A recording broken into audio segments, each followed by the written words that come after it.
Goeiedag, dankie dat jy weer ingeskakel het. Ons wil graag hoor hoe hierdie bediening jou lewe aangeraak het. Stuur vir ons jou storie na info@als.org.za.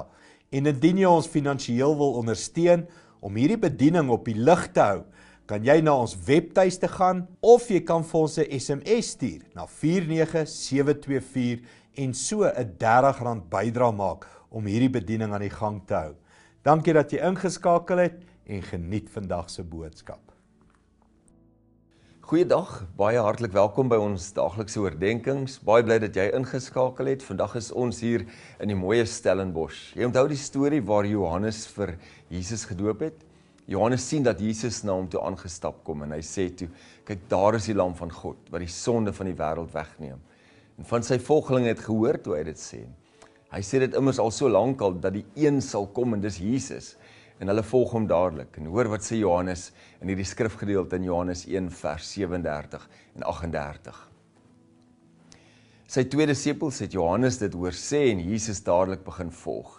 Jesus het omgedraai en gesien hulle volg hom. Hy sê toe vir hulle, wat soek julle? Hier is 'n vreemde vraag, wat soek julle? Aanvanklik kan dit jou konfronteer of aanvallend wees, maar wat is Jesus besig om hier te vra? En hy het 'n ander motief in sy hart as hy ons hierdie vraag vra, wat soek ons? Jesus sê hierdie woorde op so 'n manier, dat dit eintlik 'n uitnodiging is om my motief aan hom te openbaar. Om Jesus te volg, het ek en jy die regte redes nodig. Anders volg ek Jesus net vir my eie doel. Vra jouself vandag, wat soek ek? As ek Jesus volg, onthou dat ons word almal getoets, en hierdie toetse is bedoel om ons te beproef en om ons geloof uit te bou. En een van die toetse waarvoor ek self moes gaan in my lewe is oor my roeping en my bediening. Sou ek dit reg kry? Sê nou kry dit nie reg om voor mense te praat of om mense te bedien met die woord, die groot verantwoordelikheid wat daar is en alles wat daarmee gepaard gaan. Sal ek dan nog steeds die Here kan lief hê en gelukkig wees? Wat van jou?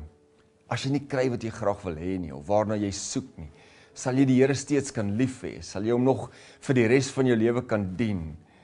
Of probeer jy net iets van hom kry? Sien, daar is 'n fyn skeidslyn tussen die hartse motiewe en my eie selfsugtige behoeftes.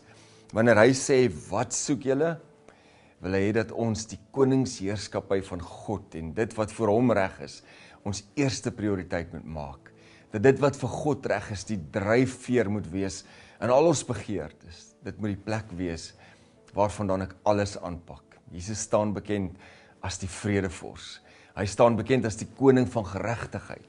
God is die gewer, hy is ons Vader, hy staan bekend as die lewensbron, die bron van alle rykdom, die bron van seën en die bron van voorsiening. God se ingesteldheid was nog nooit ek vat van jou nie, maar God se ingesteldheid is, met hoeveel kan ek jou oorlaai? Met hoeveel goedheid kan ek jou oorlaai?